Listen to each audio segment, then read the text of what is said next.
네, 정부는 이렇게 대형 참사가 터질 때마다 개선책을 내놓았지만 지금까지도 달라진 점은 거의 없습니다.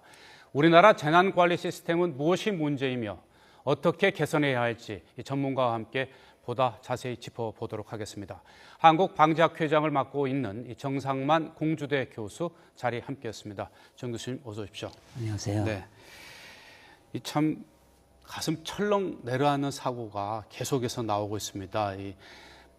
침몰 사고에 이어서 또 그제였죠. 지하철 추돌 사고까지 생겼는데 사실 21년 전이었죠. 이 서해 페리오 사고요. 1993년.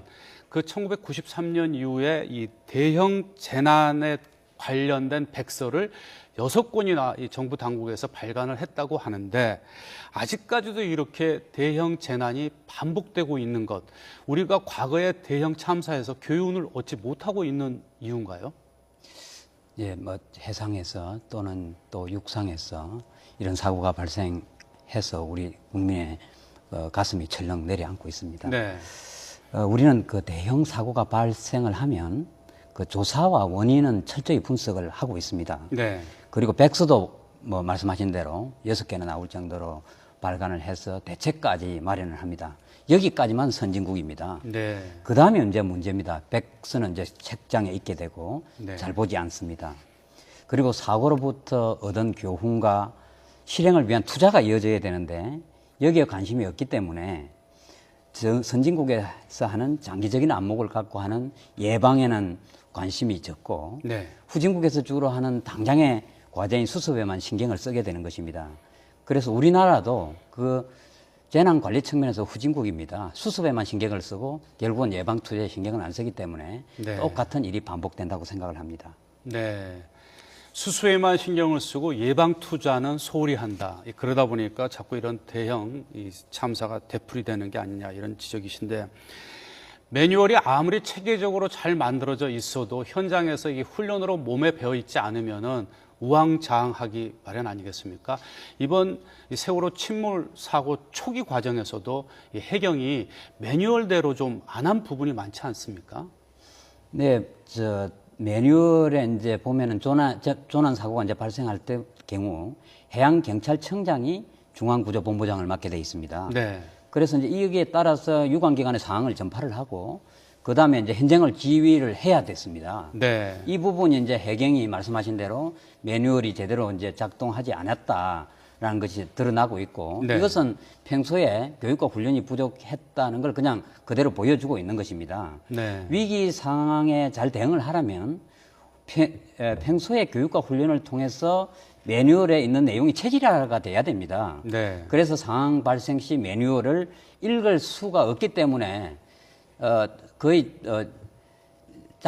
자동적으로 그냥 나오는 이런 네. 상황이 되도록까지 해야 됩니다. 네. 여러 가지 매뉴얼이 우리나라에 있습니다. 또 매뉴얼도 잘 돼 있습니다. 네. 하지만 대부분 너무 두꺼워서 그거 읽는데도 시간이 걸립니다. 네. 그래서 사고 발생 시 어떻게 행동을 해야 되는가의 중심으로 매뉴얼을 줄여야 합니다. 특히 우리 일반 국민들이 봐야 될 매뉴얼은 많으면 한쪽, 반쪽짜리에서 끝이 나서 그냥 비상시 행동할 수 있는 시스템으로 가야 된다고 생각을 합니다. 네, 앞으로는 좀 제발 그렇게 됐으면 하는 바람이고요. 그제 이 참 세월호 침몰 사고로 이 국민들 불안감이 채 가시기도 전에 이 지하철에서 추돌 사고가 발생을 했습니다. 근데 지금 사고 원인이 잠정 결론이지만은 이 신호기 고장으로 나타나고 있거든요. 이건 더더군다나 안전 점검을 했는데 나흘 동안이나 이 신호기가 고장나 있다는 사실조차 몰랐다는 게 좀 말이 될까요, 이게? 그러니까 이제 어떤 그 신호기를 이제 고쳐서 이제 새로 만들었다. 그럼 새로 고쳐서 새로 작동을 할 때 점검이 정말 필요한 거지 않겠습니까? 네. 원래 있는 그 상태로 간다면 조금 우리가 등한시할 수 있을지도 모르지만 고쳐서 정상적으로 작동되는지를 확인하고 정상적으로 작동이 될 때 움직여줘야 될 뿐만 아니라 네. 그것이 나흘 동안이나 된 부분은 저도 이해를 할 수가 없습니다. 네. 자, 더더군다나 그 사고가 난 지하철이 폐차 기한을 2년밖에 남겨두지 않은 노후화된 전동차라고 하고요. 또 신호기는 고장이고요. 이건 어떻게 보면은 정말 이 대중들의 목숨과 직결되는 중요한 이 대중교통수단인 이 지하철의 어떤 안전 불감증이라고 해야 되나요? 뭐 어떻게 이걸 봐야 할까요? 사실은 내구 연한 문제는 우리가 이제 그렇게 가난한 나라가 아니거든요. 근데 자꾸 내구 연한을 늘리고 이런 부분이 초기에 말씀드린 안전 투자에 대해서 우리가 너무 등한시한다 이렇게 생각을 합니다. 우리가 그 정도 투자하지 않을 만큼 이렇게 어려운 나라가 아닌데도 네. 이것에 대한 부분, 다른 선진국의 같은 우리도 이제 G20 국가입니다. 맞는 네. 수준으로 상향을 조정을 해야 되고요. 네. 다른 부분도 똑같은 것이라고 생각을 합니다. 네. 세월호 침몰 사고뿐만 아니라 이번 이 서울 도심의 이 지하철 추돌 사고도 결국은 어떻게 보면 인재 아니겠습니까?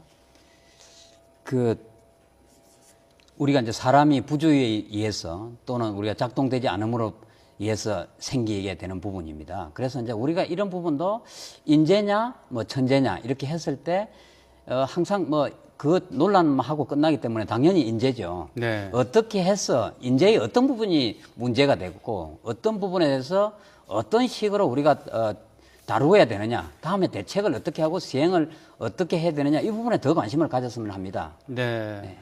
이 세월호 참사에서 희생자들을 대폭 줄일 수도 있었는데 그 선원들이 안내 방송 아무런 승객들의 안전과 대피를 위해서 아무런 조치도 취하지 안 하지 않았습니까? 오히려 선실에서 계속 대기하라는 방송을 하는 바람에 피해가 훨씬 커졌는데 그러다 보니까 이번 이 지하철 사고에서도 승객들이 좀 대기하라는 그 안내 방송에도 불구하고 문을 열고 탈출한 승객들이 굉장히 많았거든요. 이런 안내 방송을 어떻게 제대로 하는 것도 문제지만 점차 어떤 시민들이 이러한 안내라든지 지시에 대해서 불신하는 이러한 것도 좀 문제가 되지 않을까요? 그렇죠. 두 사고가 연달아 일어났기 때문에 이제 국민들은 굉장히 혼란스럽습니다. 네.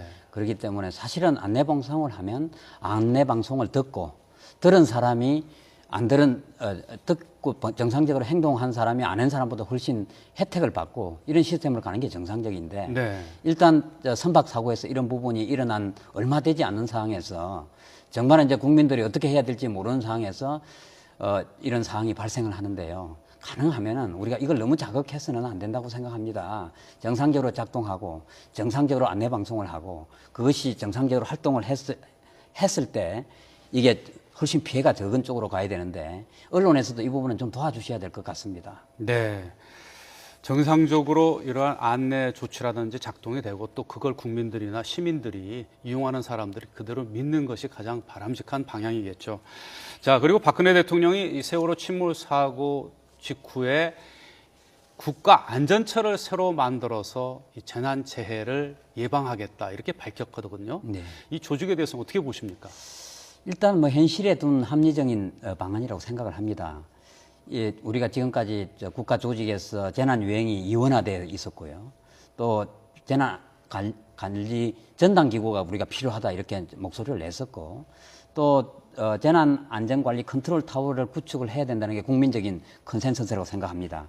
그래서 일단 국무총리실 소속을 두면서 네. 평소에는 장관급인 처장이 하고 그러면 이제 위험 발생 시는 총리가 하는 이런 시스템은 올바른 방향이라고 봅니다. 네.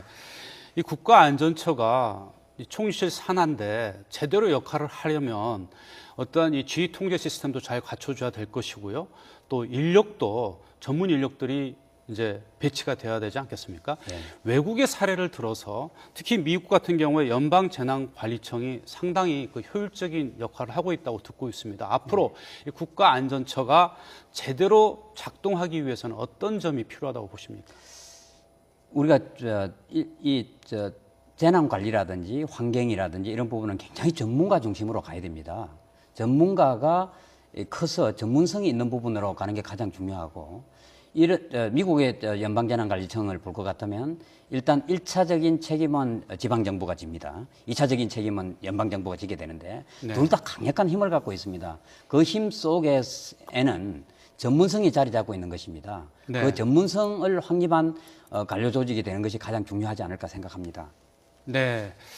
오늘 도움 말씀 여기까지 듣도록 하겠습니다. 정 교수님 고맙습니다. 네, 감사합니다. 네.